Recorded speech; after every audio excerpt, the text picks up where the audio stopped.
I corrected a duke in front of his guests, and in that single moment of defiance, I sealed my fate forever. What I did not know then was that fate had two faces, and one of them would teach me how to love again. My name is Eleanor Ashford, and I was not always a maid. There was a time when I sat in a sunlit study in Cambridge, my fingers tracing the pages of Homer while my father read aloud in Greek, his voice rising and falling like music. He was Professor William Ashford, a man whose brilliance was matched only by his poverty, and he loved me with a devotion that I did not fully understand until he was gone. My mother had died giving me life, and so my father became everything to me. He taught me Latin before I learned to braid my own hair. He taught me French, while other girls learned needlework. He gave me languages the way other fathers gave their daughters dowries, believing, perhaps foolishly, that knowledge would be my inheritance. But knowledge does not pay debts. And when my father collapsed in his study one gray November morning, his heart surrendering to years of overwork and worry, I discovered that he had left me nothing but books and creditors. The men who came to collect what was owed showed no mercy to a grieving daughter. They took everything: the furniture my mother had chosen, the piano she had played, the books my father had spent a lifetime collecting. I watched strangers carry away my entire world in wooden crates, and when they were finished, I stood alone in an empty house with nothing but the clothes I wore, and a small leather bag containing my father's spectacles, a lock of my mother's hair, and a worn copy of Virgil's Aeneid that I had hidden beneath my skirts. I was 23 years old. I had no family. I had no prospects. And I had been raised in a world that had no place for a woman with education and no fortune. The only path left to me was the one I had been taught to believe was beneath me, and so I swallowed my pride like bitter medicine and sought employment as a domestic servant. I will not pretend that the transition was easy. My hands, which had turned pages of ancient texts, now scrubbed floors and polished silver. My voice, which had recited Ovid and debated philosophy with my father's colleagues, now spoke only when spoken to, and even then, only to say yes, ma'am, and no, sir. I learned to make myself invisible, to move through grand houses like a ghost, to keep my eyes lowered and my thoughts hidden. I learned that in the eyes of the aristocracy, a servant was not quite a person. We were furniture that happened to breathe. I worked in 3 houses over the course of 2 years. The first dismissed me when the lady of the house discovered I could read better than her own daughter. The second let me go when the household downsized after a financial scandal. The third was kind enough, but the elderly widow I served passed away peacefully in her sleep, and her son, upon inheriting the estate, brought his own staff from London. Each time I found myself without a position, I felt the ground beneath me grow more unstable, as if I were walking on ice that grew thinner with every step. It was Mrs. Blackwood, the housekeeper at Ashworth Manor, who finally offered me a permanent position. She was a stern woman with gray hair pulled back so tightly it seemed to stretch her face, but her eyes were not unkind. She looked at my references, asked me a few questions about my experience, and then studied me with an expression I could not read. "You speak well for a maid," she said. I lowered my gaze. "I was fortunate to receive some education as a child, ma'am." She made a sound that might have been approval or suspicion. "The Duke does not tolerate foolishness. He values silence and efficiency." "Can you provide both?" "Yes, ma'am." "Then you may begin tomorrow. You will work primarily in the East Wing, maintaining the library and the private study. The Duke spends most of his time there. You will clean when he is not present, and you will make yourself scarce when he is. Is that understood?" "Yes, ma'am." The agency that placed me at Ashworth Manor was run by a pinched-faced woman named Mrs. Hargrove, who looked at my references with undisguised suspicion and asked me 3 times if I was certain I had no family who could take me in.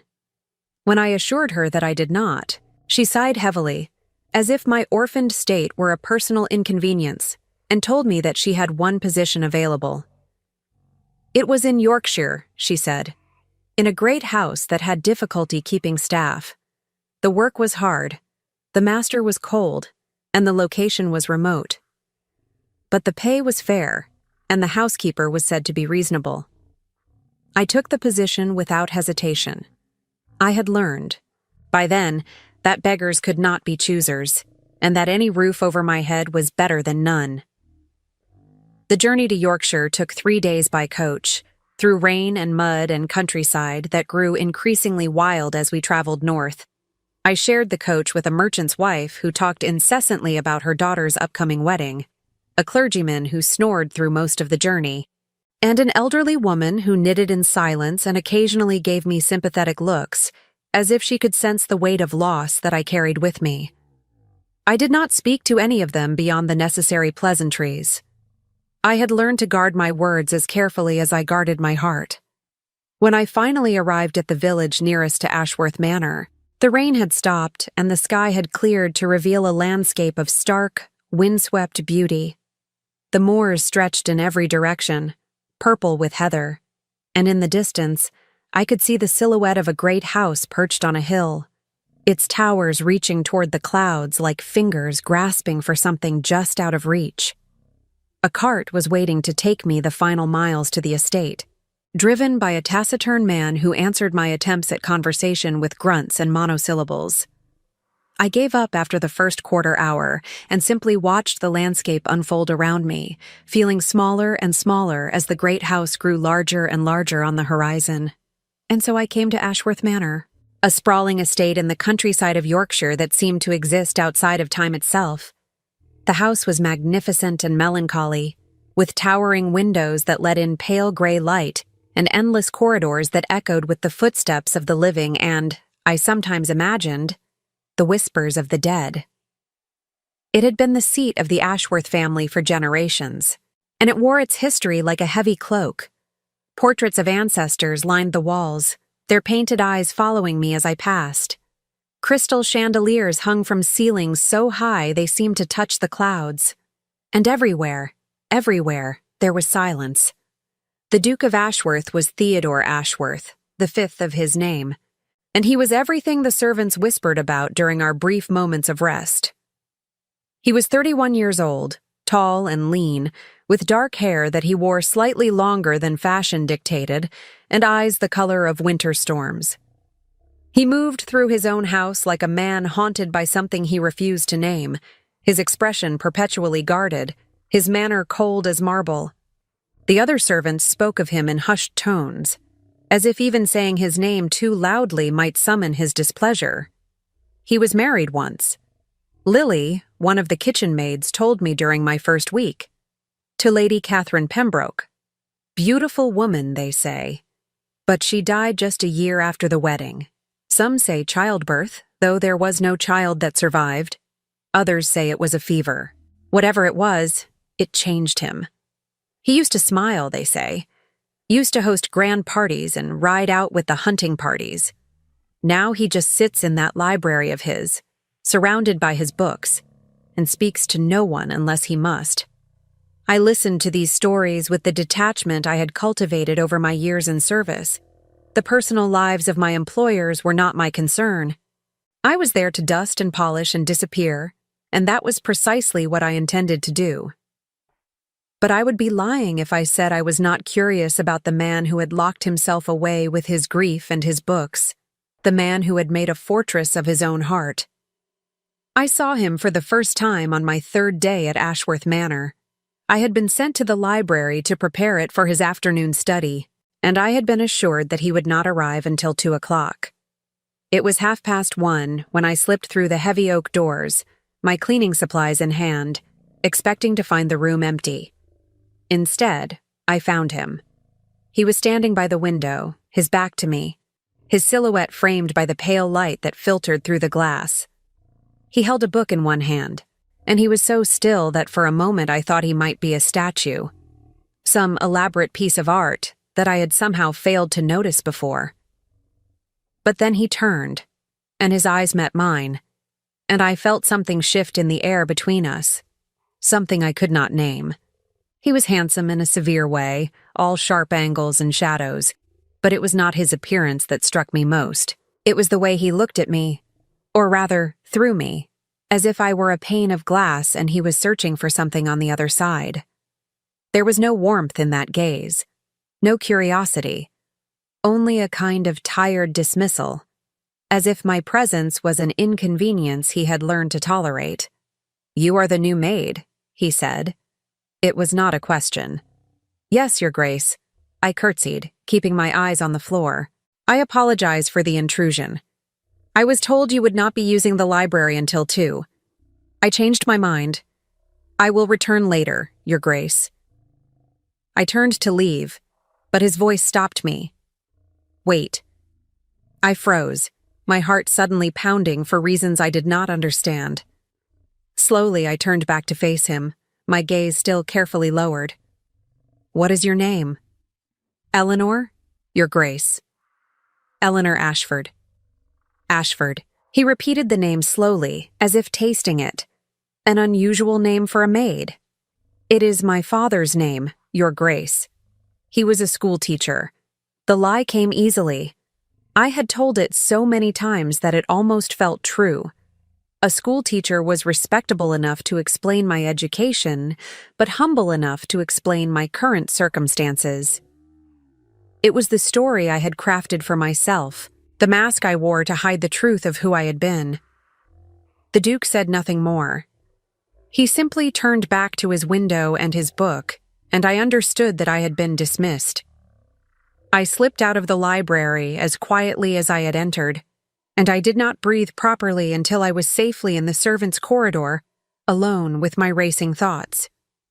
That was my first encounter with Theodore Ashworth, and I told myself it would also be my last significant one. I would do my work. I would remain invisible.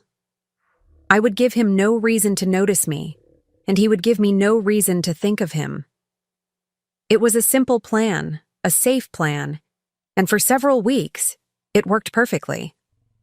I cleaned the library in the early morning hours before he rose, and again in the late evening, after he retired to his chambers. I learned his schedule and arranged my duties around it, becoming a shadow that passed through his world without ever touching it. I dusted his books with a reverence that surprised me, running my fingers over spines written in Latin and Greek and French, recognizing titles my father had taught me to love. Sometimes, when I was certain I was alone, I would open a volume and read a few lines, just to remind myself of who I used to be. But I always closed the book quickly, carefully, leaving no trace of my presence. The library was his sanctuary, and I was merely its caretaker. But sanctuaries, I was about to learn, can become battlegrounds. It happened on a Thursday evening in late autumn, when the sky outside had turned the color of bruises and rain lashed against the windows like a living thing. The Duke was hosting a small dinner party, a rare occurrence that had the entire household in a state of nervous activity. His guests were 3 gentlemen from London, old friends from his university days, and they had arrived that afternoon with trunks of expensive luggage and an air of easy privilege that set my teeth on edge. I had observed them from a distance as they arrived, their loud voices and confident laughter echoing through the entrance hall. They greeted the Duke with backslaps and jests, the easy camaraderie of men who had known each other in youth and assumed that friendship transcended all other considerations. Theodore received them with a warmth that surprised me. I had never seen him so animated, so willing to engage in the kind of idle social chatter that he usually avoided. "They are from his Oxford days," Lily whispered to me as we watched from the servants' staircase. "Lord Edward Blackwell, Sir James Morton, and Mr. William Crane. They visit every year about this time.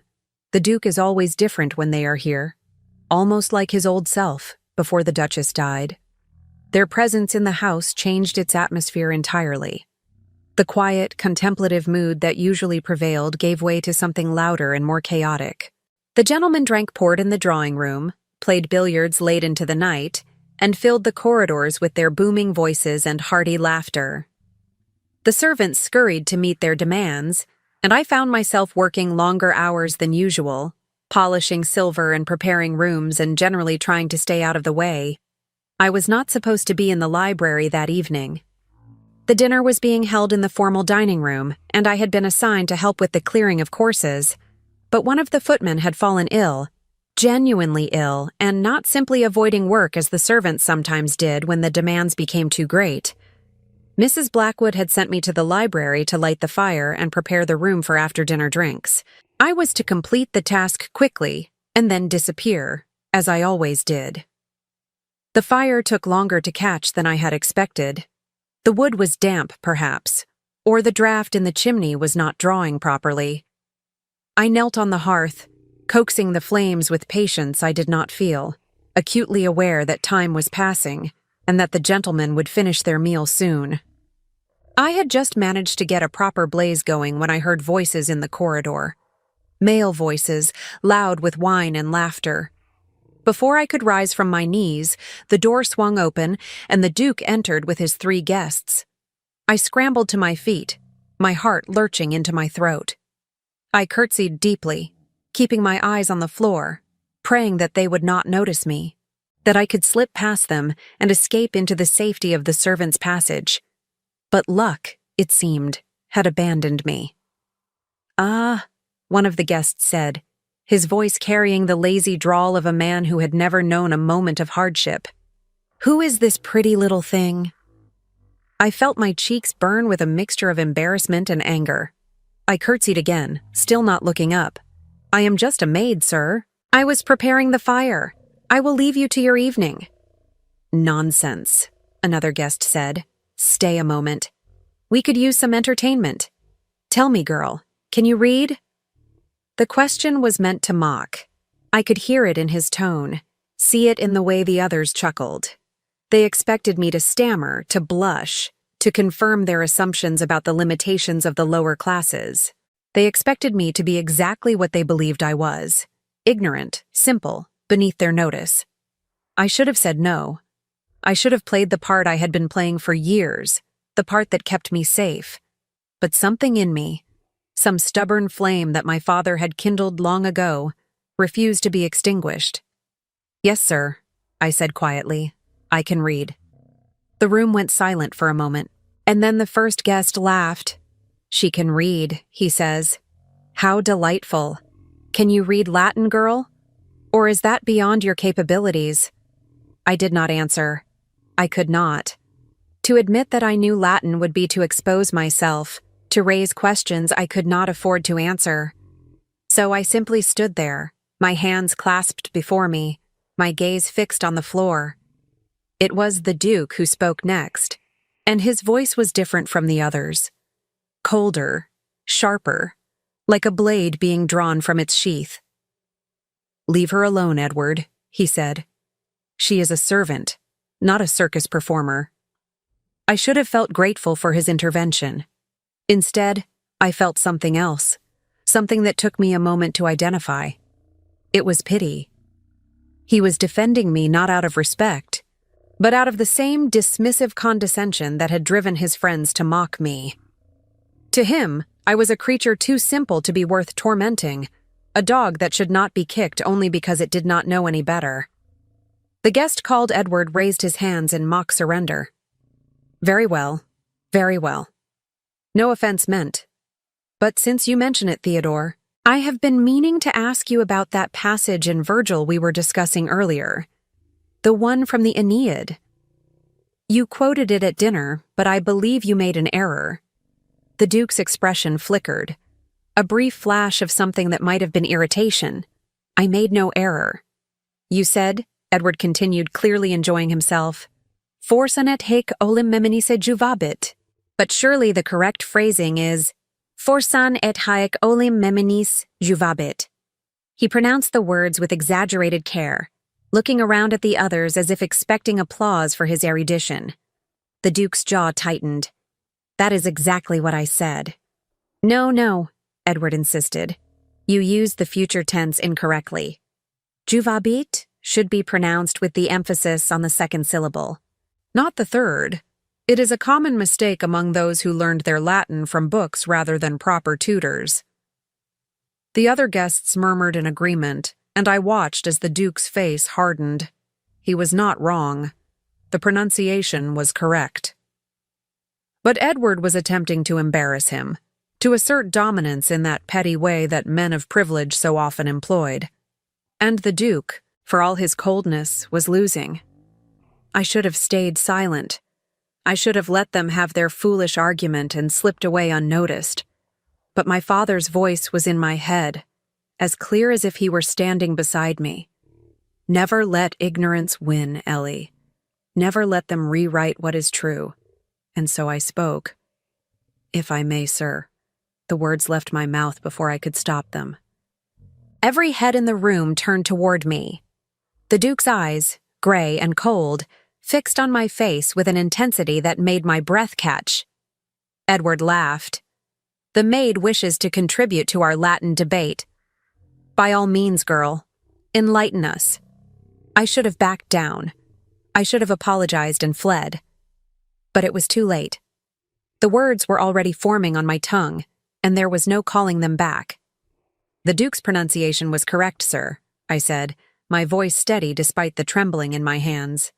Juvabit is indeed future active indicative, and the emphasis naturally falls on the penultimate syllable due to the length of the A.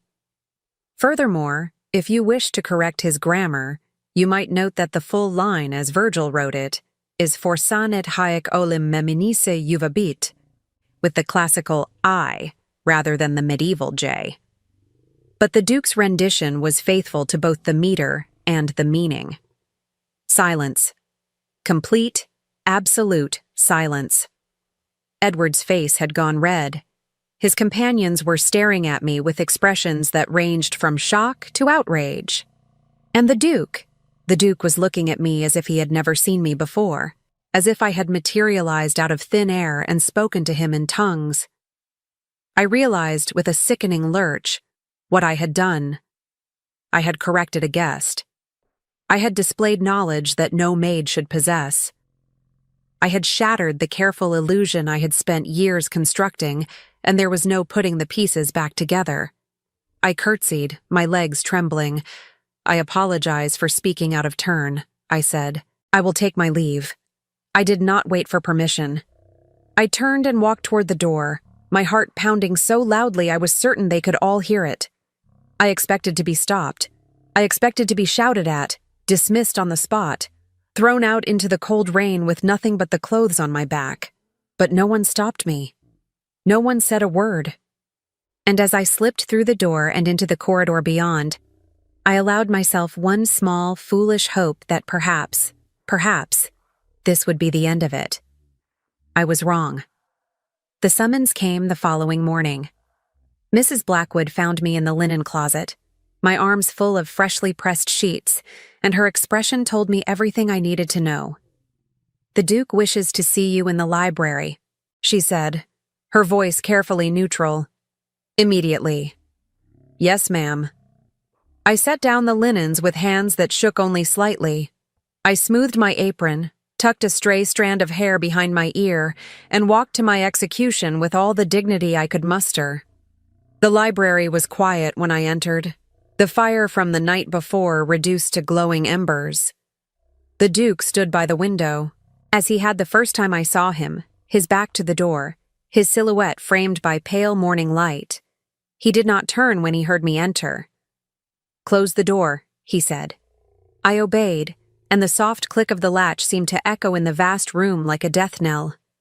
For a long moment, he said nothing. He simply stood there, staring out at the rain-soaked gardens, and I stood by the door, waiting for the blow to fall. When he finally spoke, his voice was quiet, almost curious. "Where did you learn Latin?" I considered lying. I considered telling him that I had overheard the phrase somewhere, that I had memorized it without understanding it, that it had been a lucky guess. But I was tired of lying. I was tired of pretending to be less than I was, and if I was going to be dismissed anyway, I might as well be dismissed for the truth. "My father taught me," I said. "He was a professor of classical languages at Cambridge.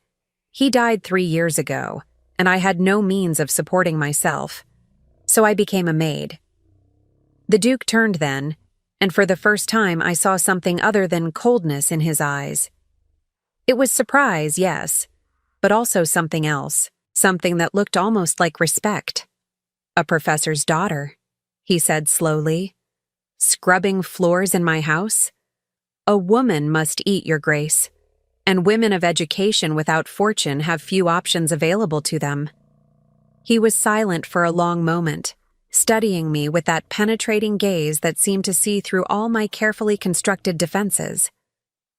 "What is your name?" he asked. "Your real name." "Eleanor Ashford, Your Grace." "I have never lied about that. But you lied about your father. You told me he was a school teacher. A lie of degree, not of kind.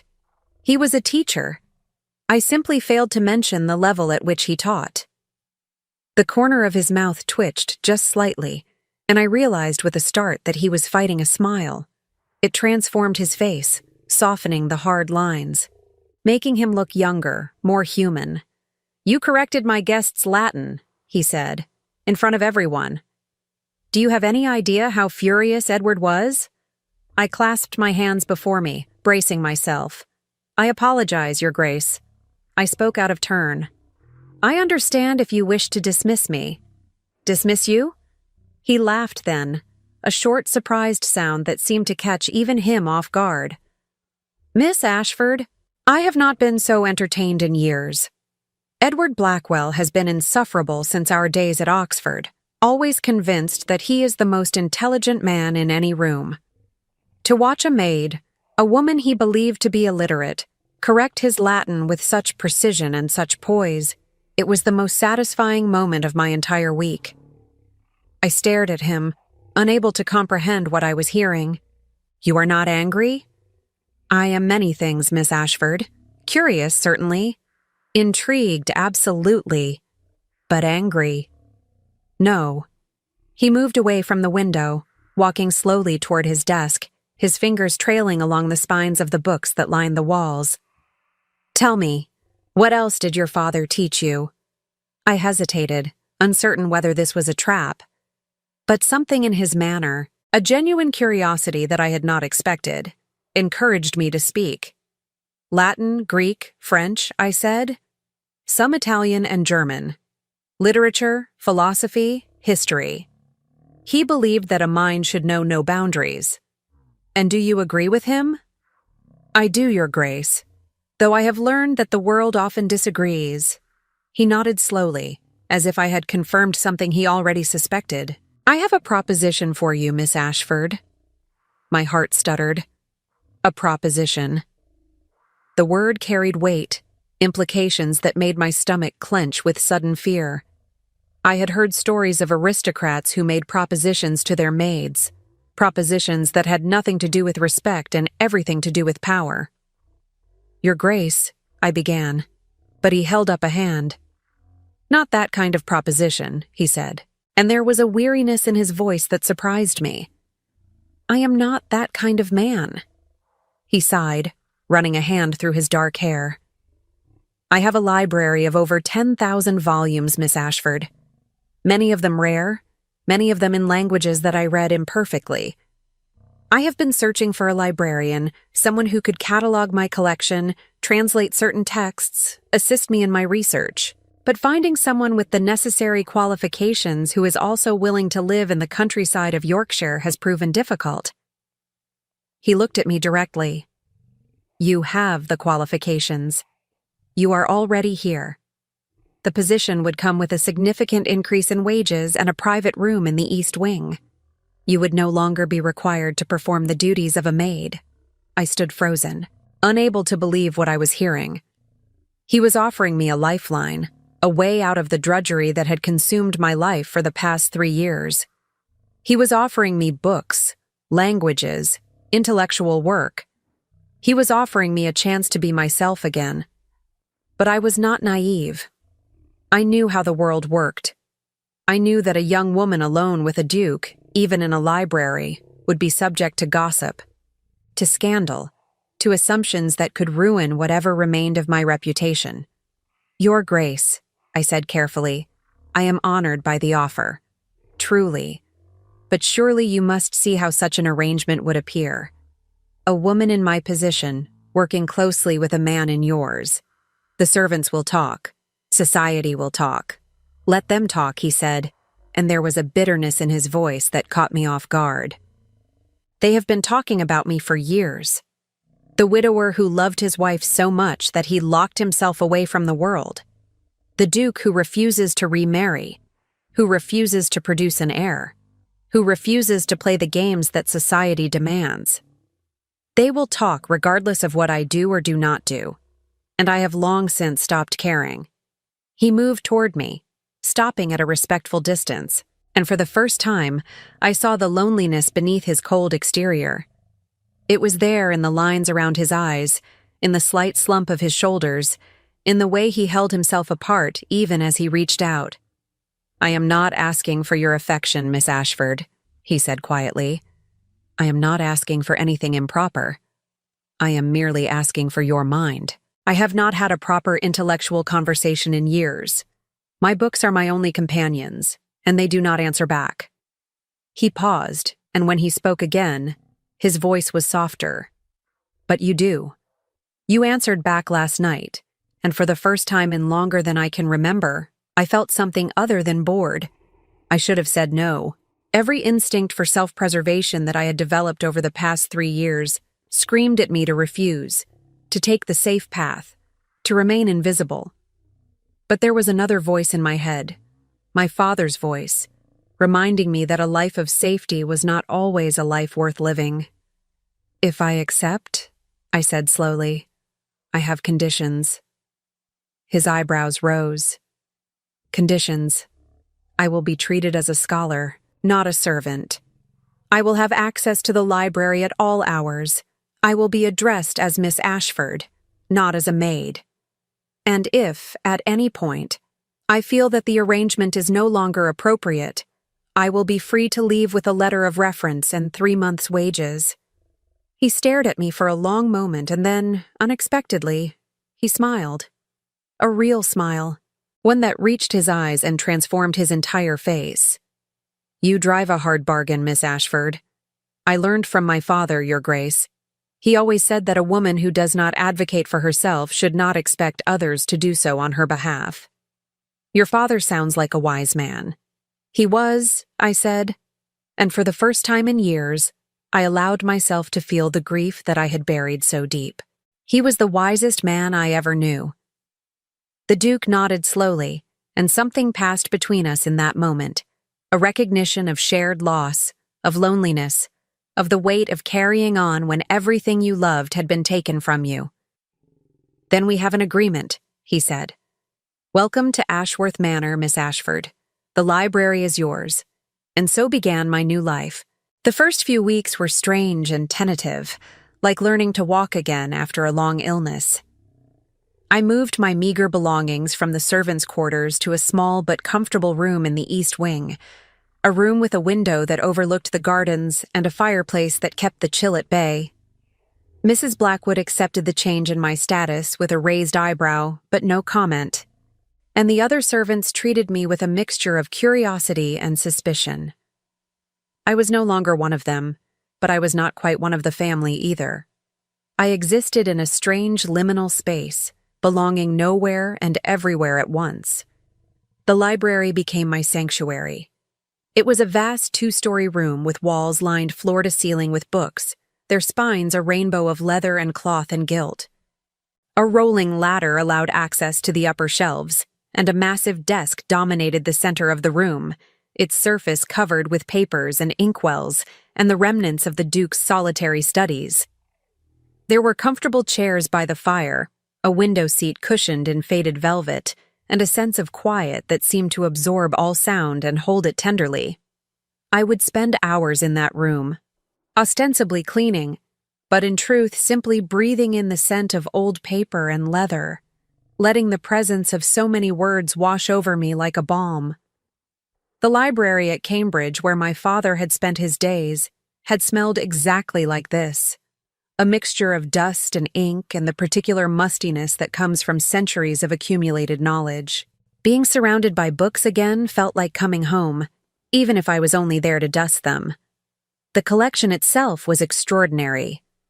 Previous dukes of Ashworth had been avid collectors, acquiring volumes from all over Europe and beyond. I found first editions of Milton and Dryden, their pages yellowed, but their words eternal. I found illuminated manuscripts from medieval monasteries, their gold leaf still gleaming faintly in the candlelight. I found scientific treatises and philosophical arguments, poetry and prose, histories and fictions, all jumbled together with no apparent system of organization. It was chaos, beautiful and overwhelming, and I loved it. Sometimes, when I was certain no one was watching, I would pull a book from the shelf and read a few pages, just to feel the words moving through my mind again. I read Seneca's letters and Marcus Aurelius's meditations. I read the love poetry of Catullus, blushing at some of the more explicit verses. I read Dante in the original Italian, my father's voice in my ear guiding me through the terzarima. Each stolen moment felt like a small act of rebellion, a reminder that I was still the woman my father had raised, even if the world no longer saw me that way. I began my work by cataloging the collection, a task that would take months, if not years. The Duke's ancestors had accumulated books haphazardly, with no regard for organization or preservation. First editions sat beside cheap reprints. Medieval manuscripts gathered dust next to modern novels. I found treasures hidden in forgotten corners, a handwritten copy of a Shakespearean sonnet, a marginalia-filled edition of Newton's Principia, a collection of love letters tucked between the pages of a French romance. Each discovery felt like a gift, a secret whispered across centuries. The Duke visited the library every afternoon, usually arriving around 2 o'clock and staying until dinner. At first, we worked in silence, each absorbed in our own tasks. He would read at his desk while I climbed the ladder to catalog the upper shelves, and the only sounds were the turning of pages and the soft scratch of my pen on paper. But gradually, imperceptibly, the silence began to give way to conversation. It started with questions about the books. He would ask me about a Greek text he was struggling with, and I would offer a translation. I would find a reference I did not understand, and he would explain its historical context. We debated the merits of Plato versus Aristotle, his preference for the latter's systematic approach clashing with my love of the former's poetic dialogues. We disagreed about the best translation of the Iliad, he favoring Pope's elegant couplets, while I argued for a more literal rendering that preserved Homer's original rhythms. We discovered a shared love of Ovid, and a mutual disdain for the Roman historians who prioritized politics over poetry. One afternoon, we spent 3 hours discussing the symposium, Plato's dialogue on the nature of love. Theodore read aloud from the Greek, his pronunciation better than I had expected from someone who claimed to have learned the language from books rather than tutors, and I offered my own interpretations of the more difficult passages. We debated whether Socrates' description of love as a ladder, ascending from physical beauty to the beauty of the soul, and ultimately to the form of beauty itself, was genuinely instructive, or merely an intellectualization of something that resisted such neat categorization. I believe Socrates is correct, Theodore said, setting down the book and gazing into the fire. Love should elevate us, should it not? Should make us better than we are. Perhaps, I replied carefully, aware that we were treading on dangerous ground. But I think Aristophanes' speech is the more beautiful one, the idea that we are all halves of a whole, searching for the person who completes us. That is a conception of love that speaks to something deeper than philosophy. You are a romantic, Miss Ashford, he said, and there was something in his voice that I could not quite identify. I am a realist who wishes she could be a romantic, I said. There is a difference. He looked at me then, really looked at me, and I felt the weight of his attention like a physical thing. Is there? He asked softly. I did not answer. I could not.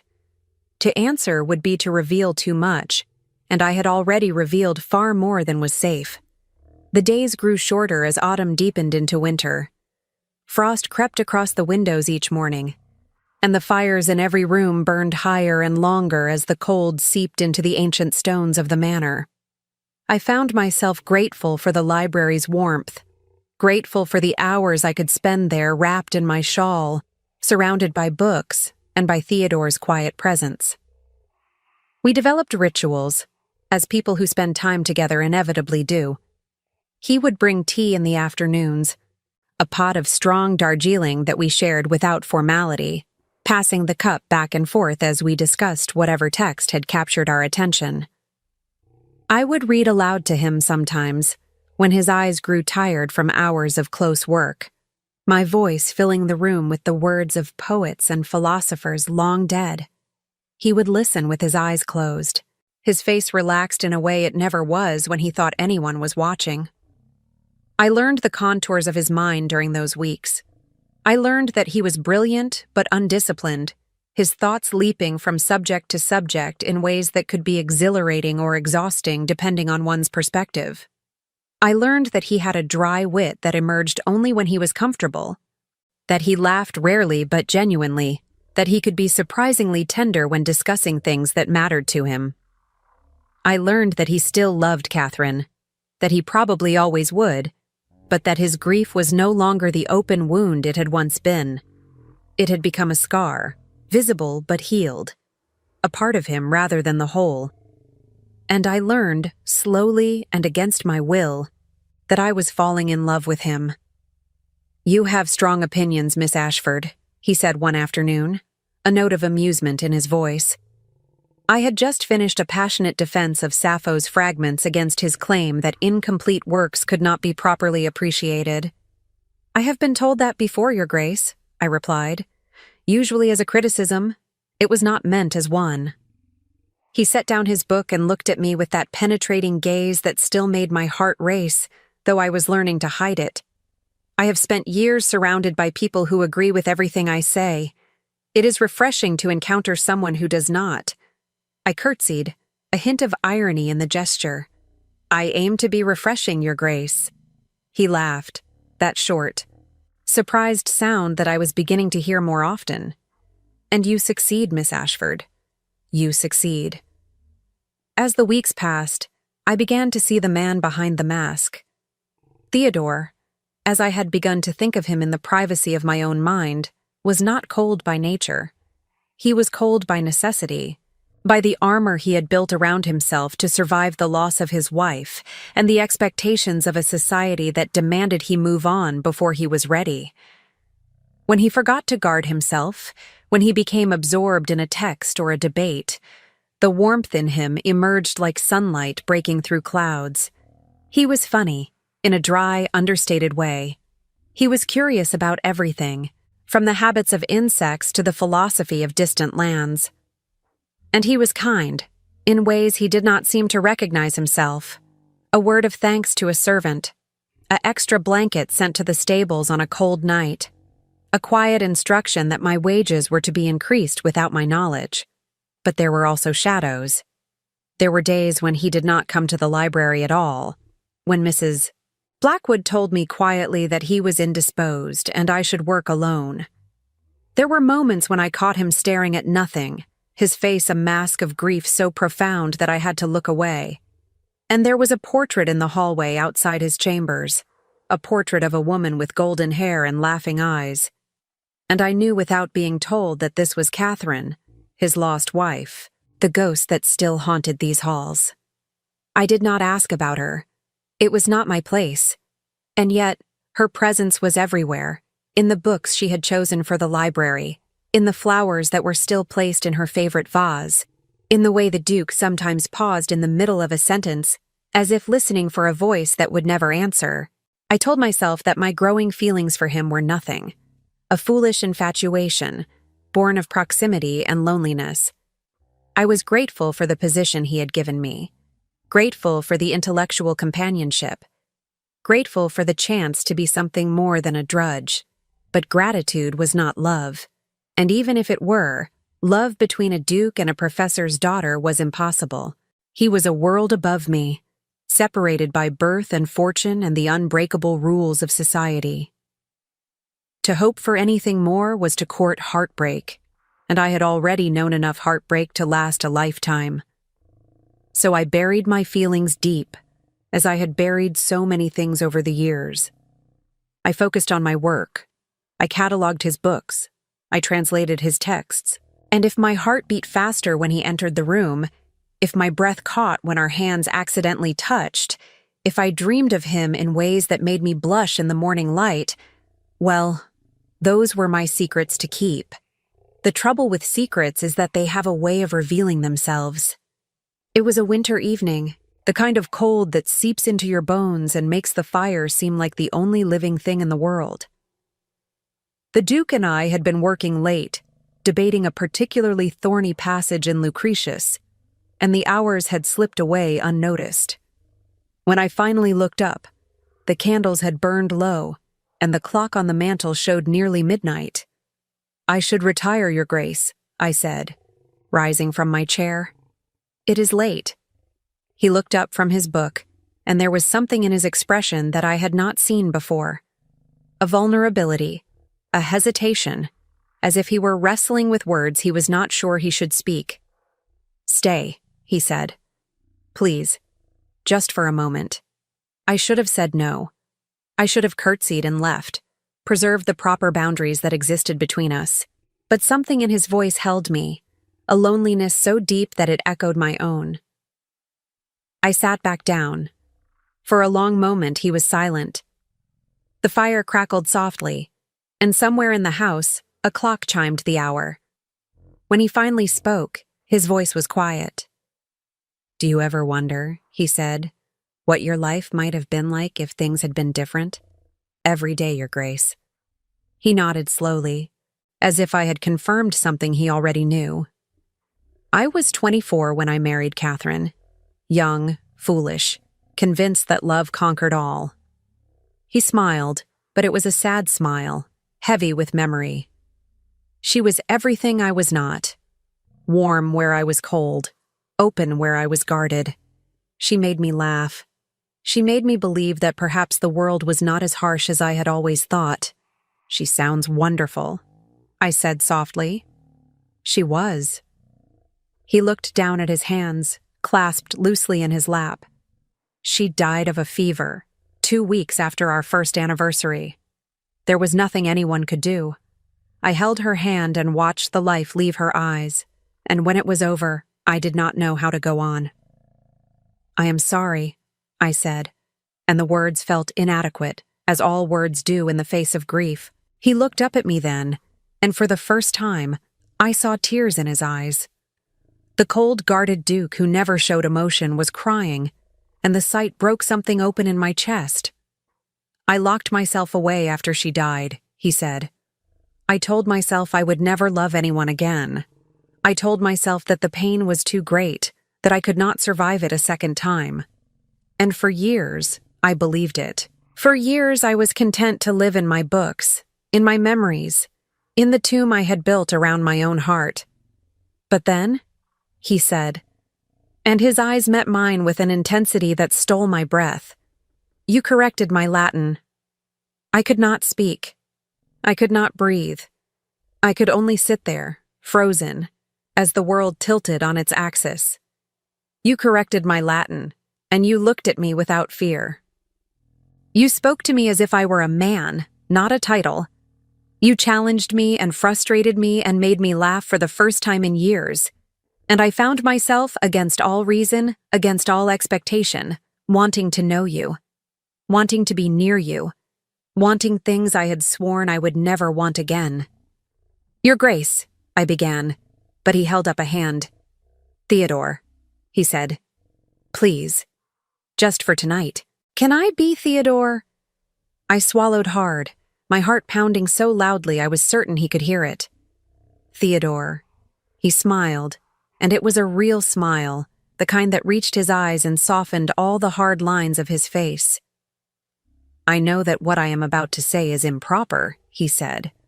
"I know that I am a duke and you are, in the eyes of society, far beneath me, I know that there will be scandal and whispers and consequences that neither of us can fully predict.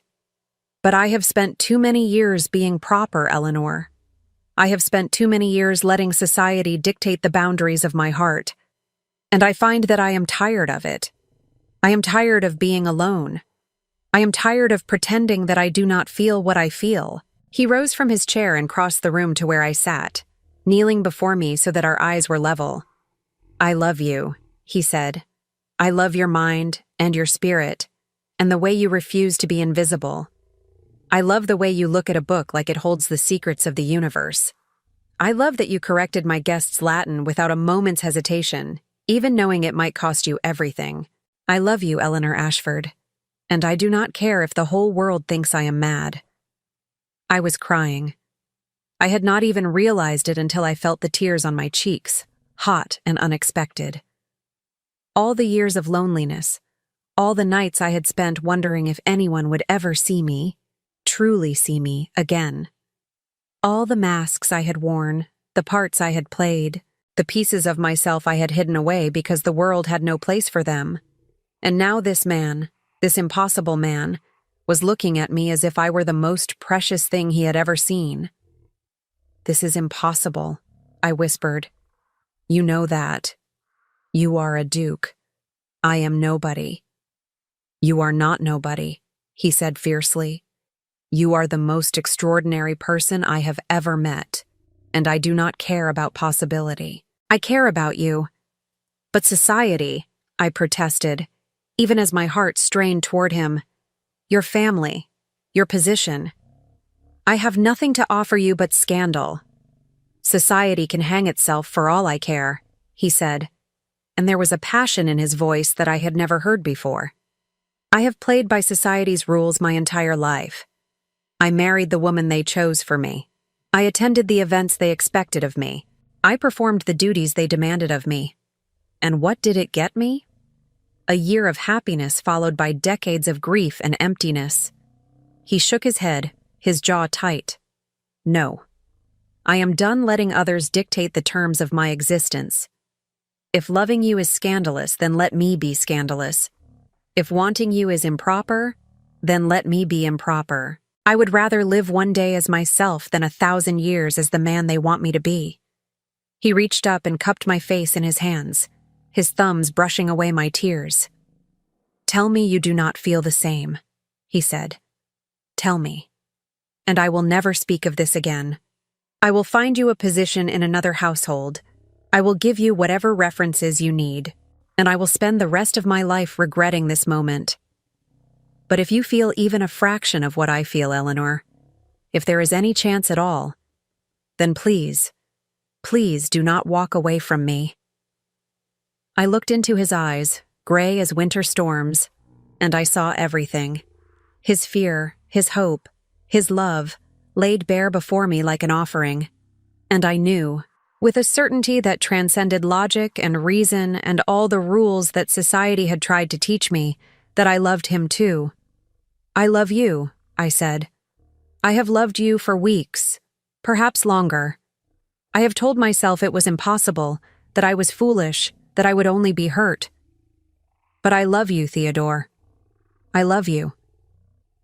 He kissed me then, softly at first, tentatively, as if he were afraid I might disappear. And then, when I did not disappear, when I kissed him back with all the longing I had been hiding, the kiss deepened into something more.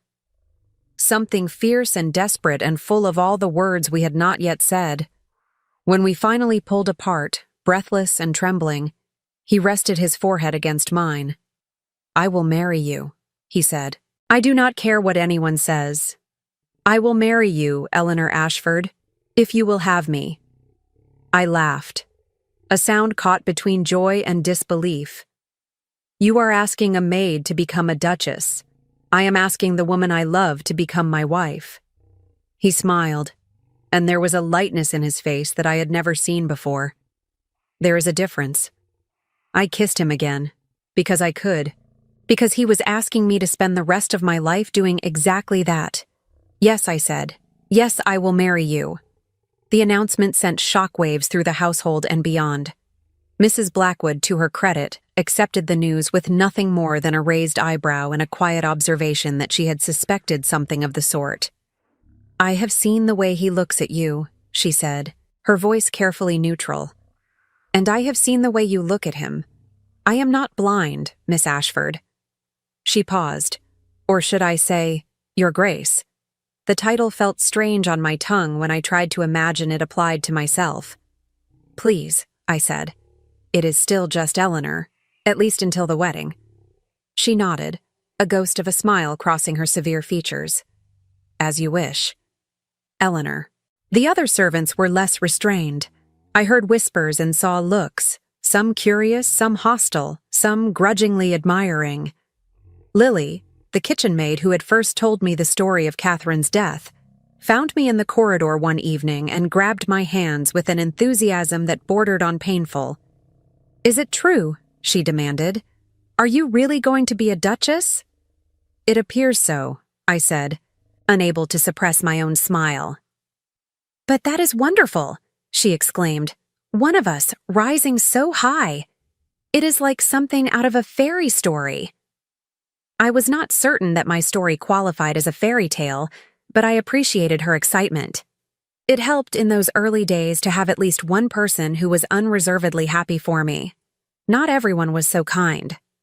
I heard the whispers, saw the sidelong glances. "Fortune hunter," some said. "Scheming minx," said others. "She must have done something to bewitch him," one footman muttered to another within my hearing, not realizing that I was just around the corner. No man in his right mind would marry so far beneath him. I forced myself to ignore them. I had survived worse than whispers.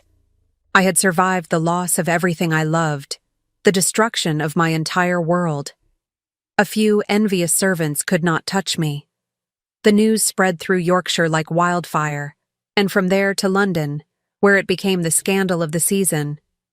The gossip columns, those arbiters of social acceptance, had a field day with the story. The Duke of Ashworth was marrying his librarian, they crowed. The Duke of Ashworth was marrying his former maid. The Duke of Ashworth had lost his mind, clearly, because no sane man would throw away generations of breeding and propriety for a woman who had once scrubbed his floors. Theodore read the articles aloud to me, his voice dripping with sarcasm. "Listen to this," he said one morning over breakfast, brandishing a newspaper like a weapon. "According to the Tatler, you are either a cunning seductress who has manipulated me for my fortune, or a tragic victim who has been coerced into a degrading arrangement." He looked up at me, one eyebrow raised. "Which do you prefer? Can I not be both?" I asked innocently. "A cunning, tragic victim who has manipulated you into coercing me?" He laughed, the sound echoing in the breakfast room. "I knew there was a reason I loved you." I set down my teacup and looked at him seriously. "Does it bother you?" I asked. "The gossip? The scandal?" He considered the question carefully before answering. "It would be dishonest to say it does not affect me at all," he admitted. "I was raised to care about such things, and old habits die hard. But when I weigh the cost of their disapproval against the reward of your company," he reached across the table and took my hand, "the calculation is not even close." I squeezed his fingers, feeling the warmth of his skin against mine. "You are a strange man, Theodore Ashworth." "I prefer the term unconventional," he said. "It sounds more dignified." The Duke of Ashworth was marrying his librarian, a woman of no family, no fortune, no connections. A woman who had been, until recently, scrubbing floors in his own house. It was outrageous. It was unprecedented. It was the most romantic thing anyone had ever heard, depending on who was telling the story. Theodore's friends reacted with varying degrees of shock. Edward Blackwell, the guest whose Latin I had corrected, never spoke to him again. Others were more understanding, if cautious. A few, surprisingly, offered their genuine congratulations. One elderly baron, a friend of Theodore's late father, sent a letter that I still treasure to this day. He wrote that he had known many duchesses in his long life, and that most of them had been tiresome, Empty-headed women who cared for nothing but fashion and gossip. A duchess who can quote Virgil, he wrote, is exactly what this family needs. But not everyone was so kind. Theodore's mother, the Dowager Duchess, arrived at Ashworth Manor 2 weeks after the engagement was announced, her face set in lines of cold fury. I had heard of Lady Ashworth, of course. The servants spoke of her in whispers, describing a woman of iron will and impeccable breeding who had ruled this household for decades before Theodore's marriage to Catherine. She had retired to the dower house after her son's wedding, but she still wielded considerable influence in society, and her disapproval could ruin even the best-laid plans. She swept into the library where Theodore and I were working, not bothering to knock, her silk skirts rustling with outrage. "I received your letter," she said to Theodore, her voice dripping with disdain.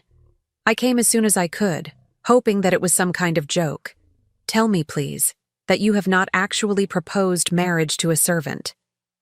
Theodore rose from his chair, his expression carefully neutral.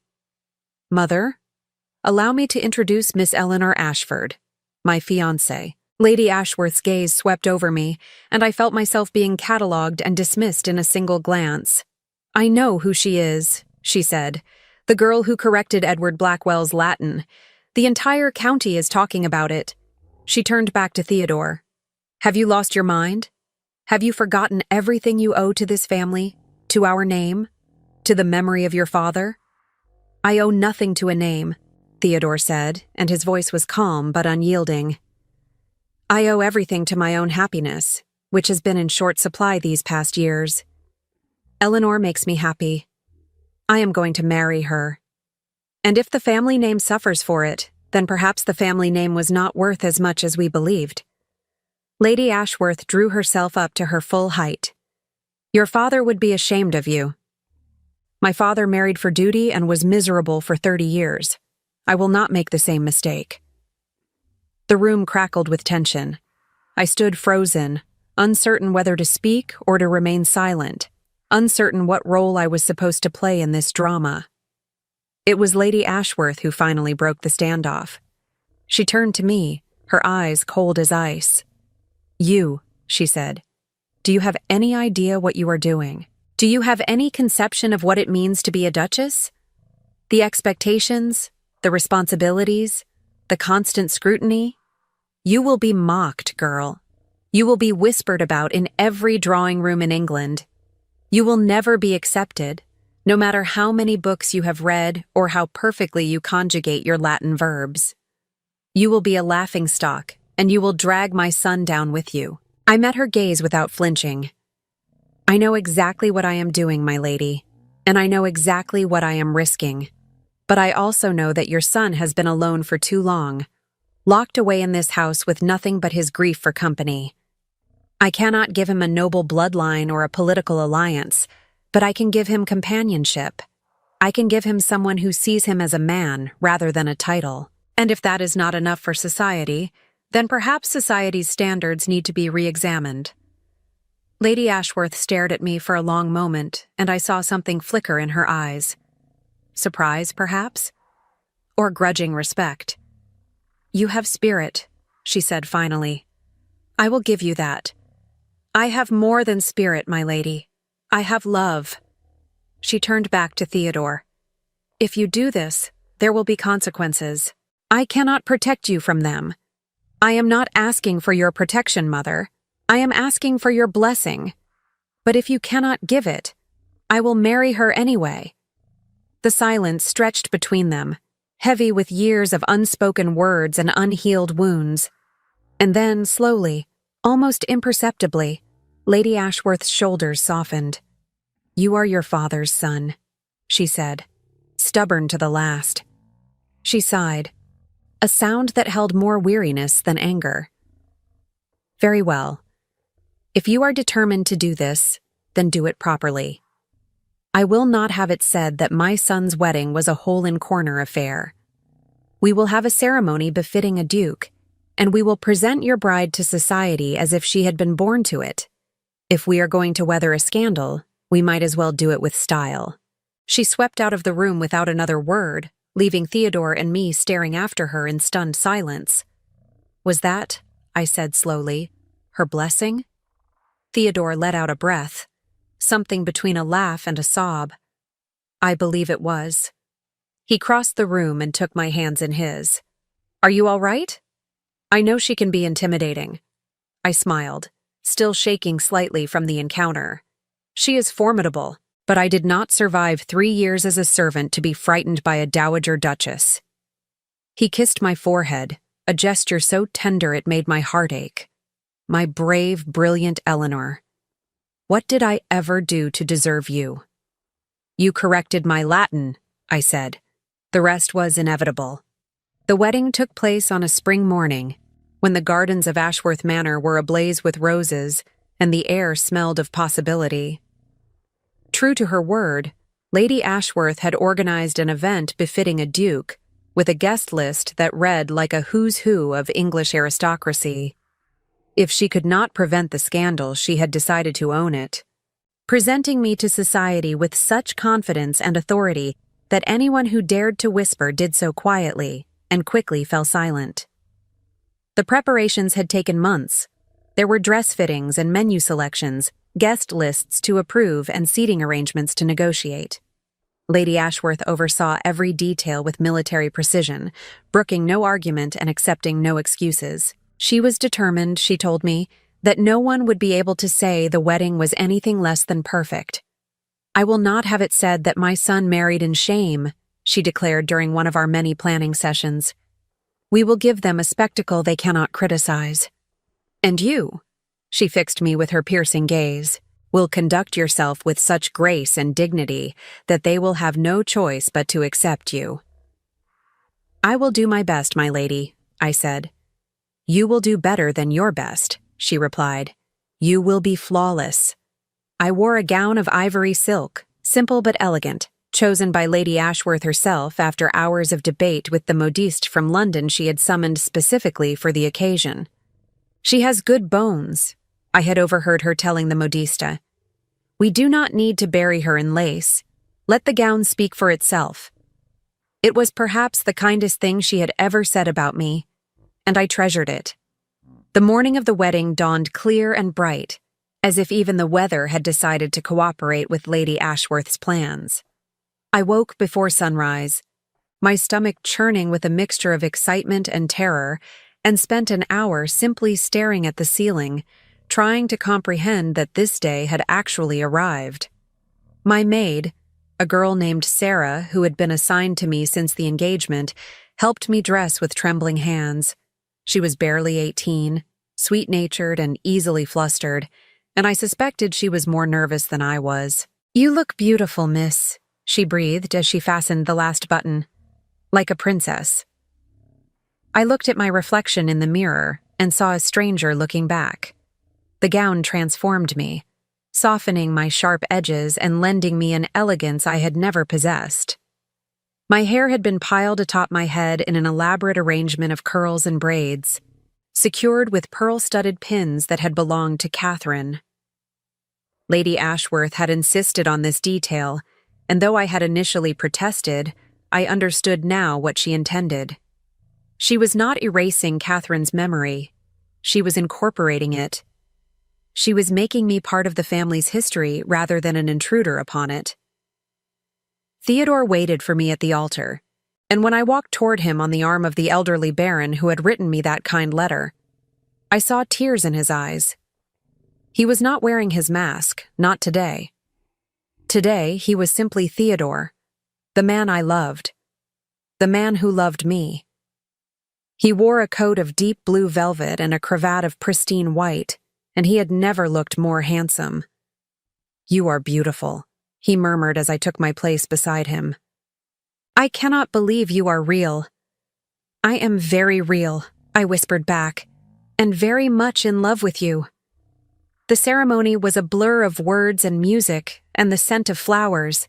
I remember saying I do, my voice steady despite the trembling in my hands.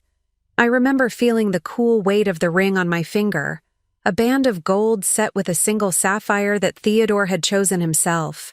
I remember Theodore's kiss, soft and reverent, sealing our vows before God and all of English society. I also remember the faces of the guests, their expressions ranging from genuine happiness to barely concealed shock. I remember Lady Ashworth, seated in the front pew, her face unreadable but her eyes suspiciously bright. I remember the Baron, who dabbed at his eyes with a handkerchief and whispered that my father would have been so proud. But most of all, I remember the feeling that swept through me as we walked back down the aisle together, husband and wife. It was not triumph, though there was perhaps a touch of that.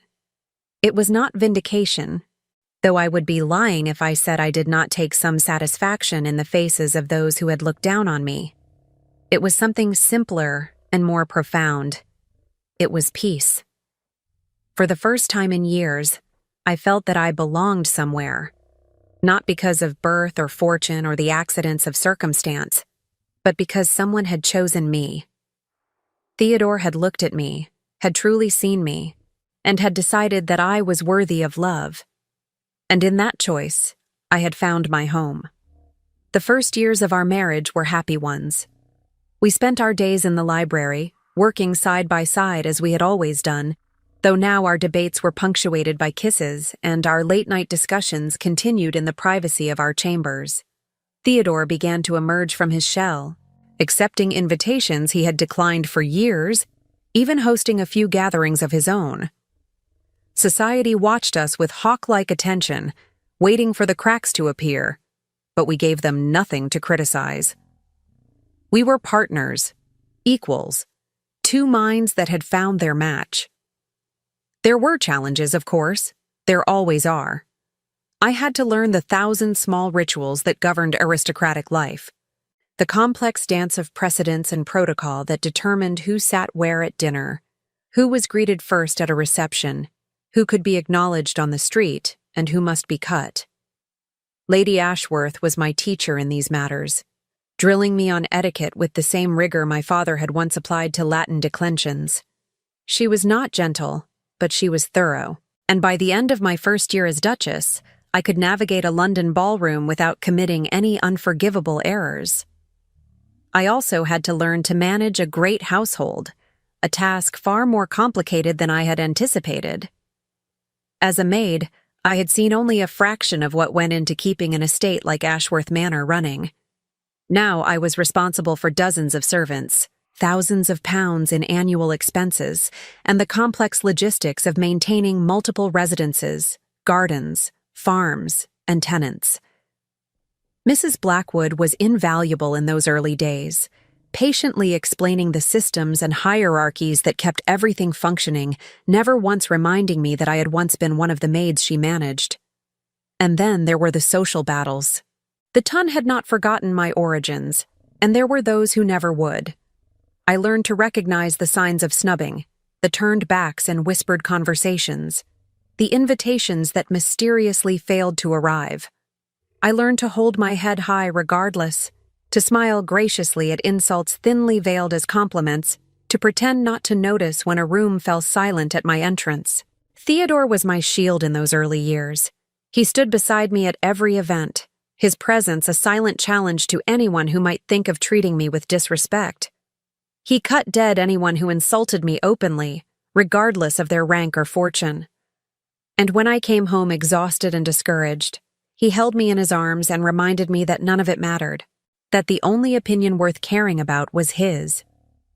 "You are worth 1,000 of them," he would say, his voice fierce with conviction. "They are jealous because you have something they can never buy, a mind that is truly your own." Slowly, grudgingly, society began to accept me. Part of it was time. Scandals fade, new dramas arise, and the public memory is short. Part of it was Lady Ashworth's relentless campaign of respectability, her refusal to acknowledge that there was anything unusual about her daughter-in-law's background. But part of it, I believe, was simply that I refused to disappear. I attended every event to which I was invited and held my own at every gathering. I proved again and again that I was not the ignorant fortune hunter they had assumed me to be, and eventually, grudgingly, They had to concede that perhaps the Duke had not been entirely mad after all. Lady Ashworth remained formidable, but over time, her frostiness thawed into something approaching warmth. She took it upon herself to teach me the intricacies of managing a great household, and though her lessons were often delivered with cutting remarks, I came to understand that this was simply her way. She had spent her life navigating a world that punished weakness, and her sharpness was armor, just as Theodore's coldness had been.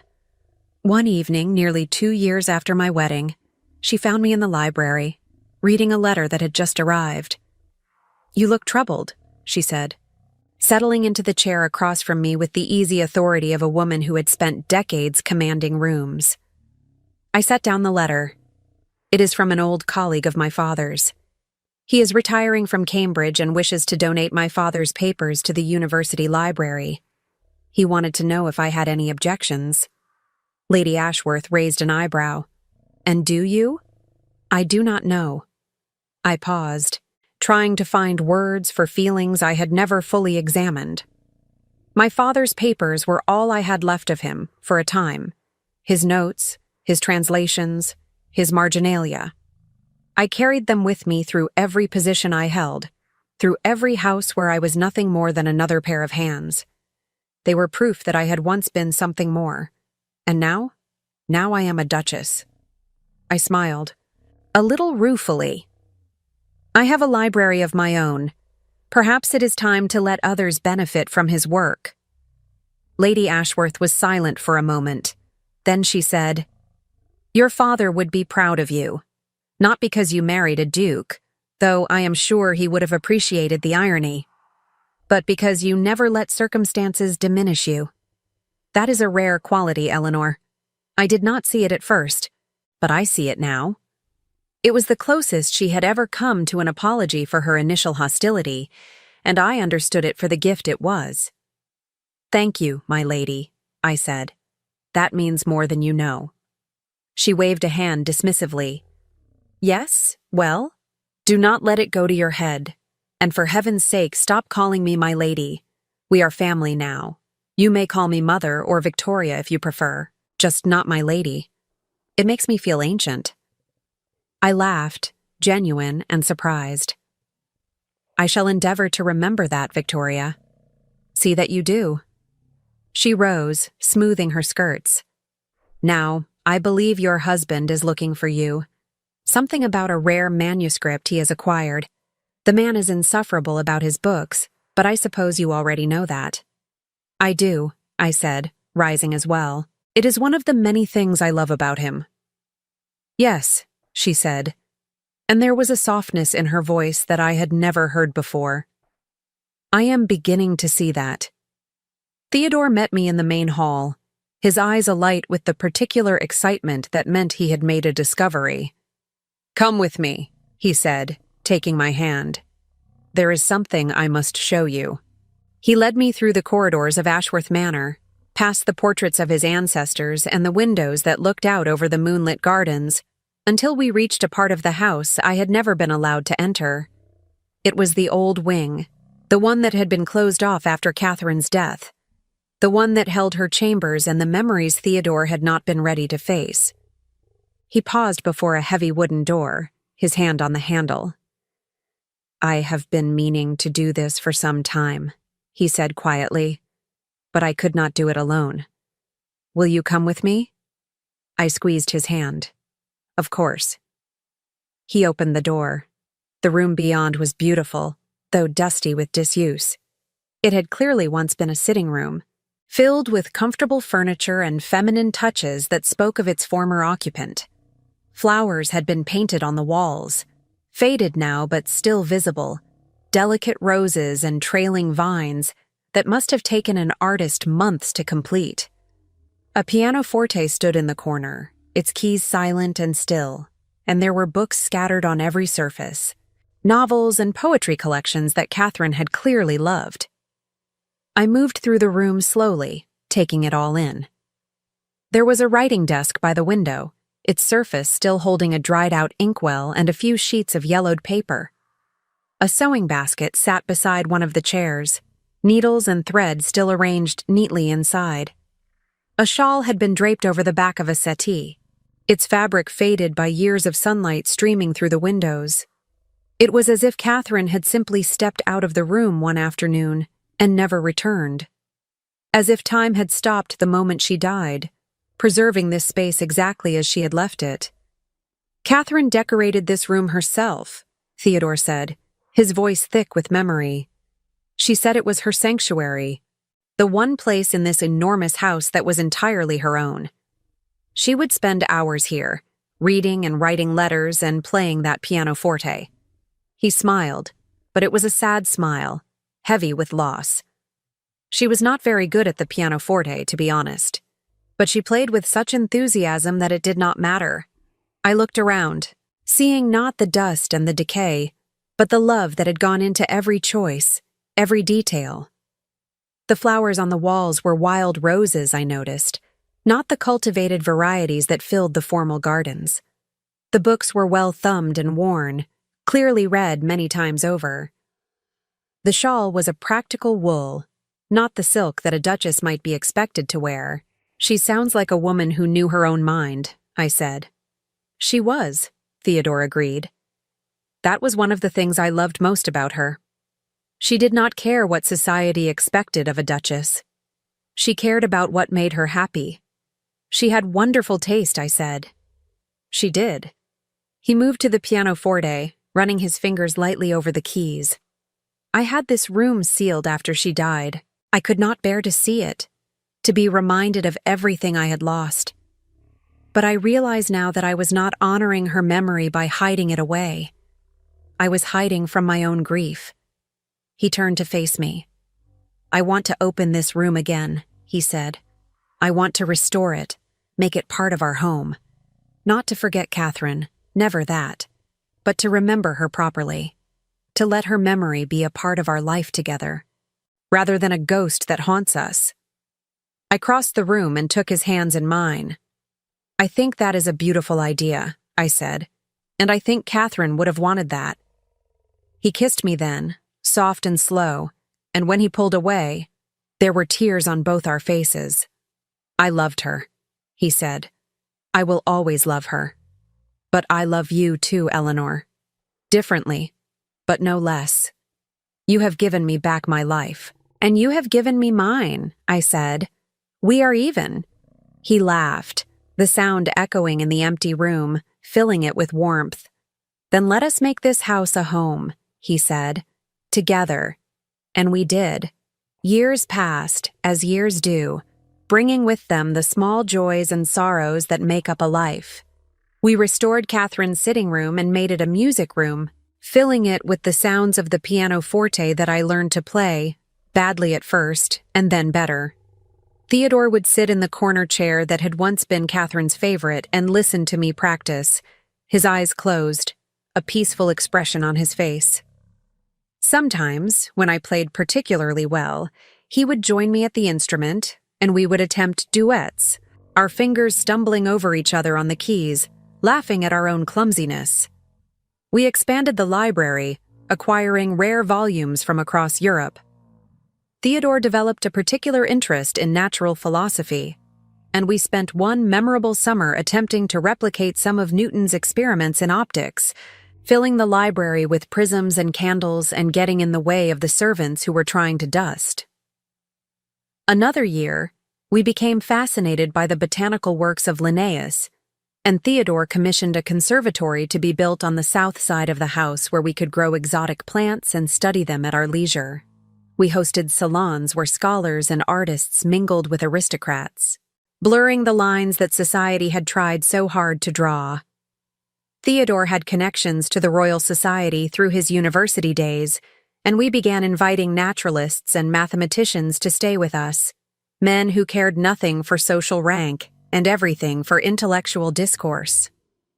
For the first time in my life, I was not the only woman in the room who could discuss philosophy and science, for some of these learned men brought their wives and daughters, women who had been educated as I had been, and who were hungry for the same kind of conversation. These gatherings became famous in their way. We called them our symposia, after Plato, and they attracted visitors from as far as Paris and Edinburgh. The Ton whispered about them, of course, but the whispers had changed. We were no longer scandalous. We were eccentric, which was somehow more acceptable.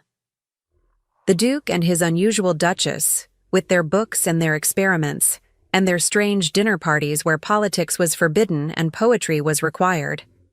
We traveled, too, in those years.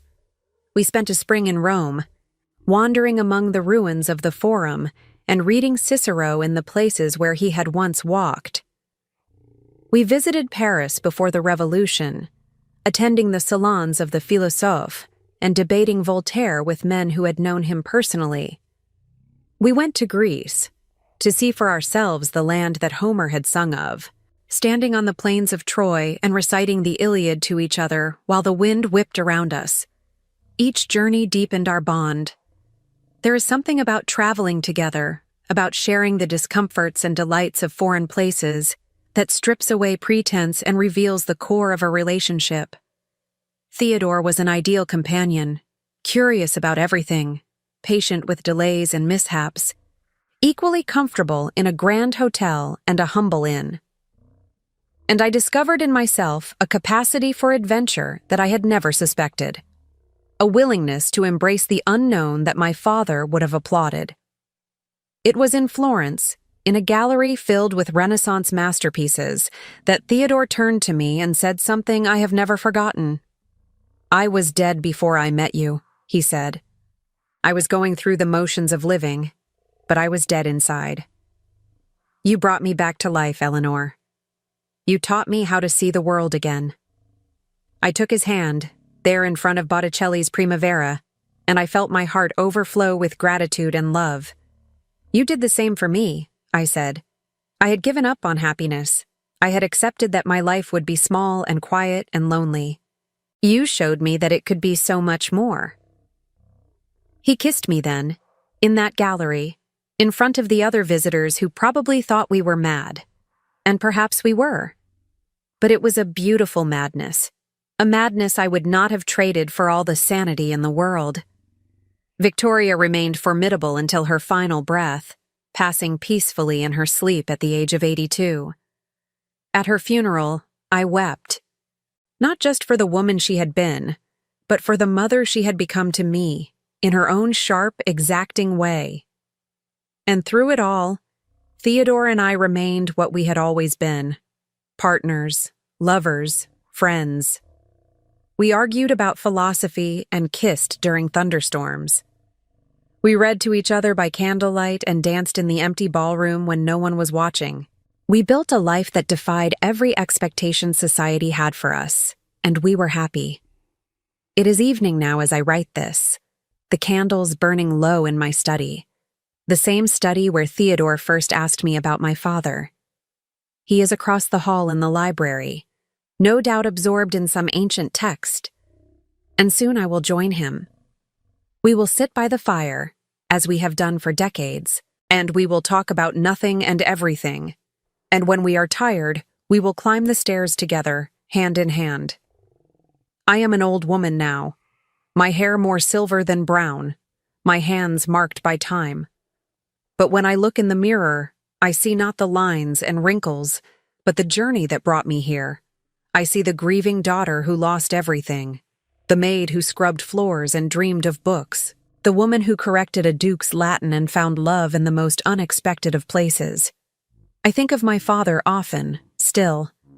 I think of the lessons he taught me, the languages he gave me, the belief he instilled in me that a mind should know no boundaries. He was right about that, as he was right about so many things. The world does draw boundaries, but we are not obligated to respect them. We can push against them, question them, ultimately transcend them. I have kept my father's spectacles and my mother's lock of hair all these years, stored in a small wooden box in my dressing room. Sometimes, when I am feeling nostalgic, I take them out and hold them in my hands, feeling the weight of memory and love. Theodore knows about these treasures. He has seen me with them on quiet evenings, and he has never asked me to explain. He understands, as only someone who has lost deeply can understand, that grief and love are not enemies but companions, traveling together through the years. The copy of Virgil's Aeneid that I smuggled out of my father's house so many years ago now sits in a place of honor in our library, encased in glass alongside first editions worth thousands of pounds. Theodore had a special case made for it, with a small brass plaque that reads simply, "The book that began it all." It is perhaps not the most valuable volume in our collection, but it is certainly the most precious to me. I have written other things over the years, translations and essays and letters to the scholarly journals that Theodore encouraged me to contribute to. But this account, this story of how a maid became a duchess, is different. It is personal in a way that my academic work has never been.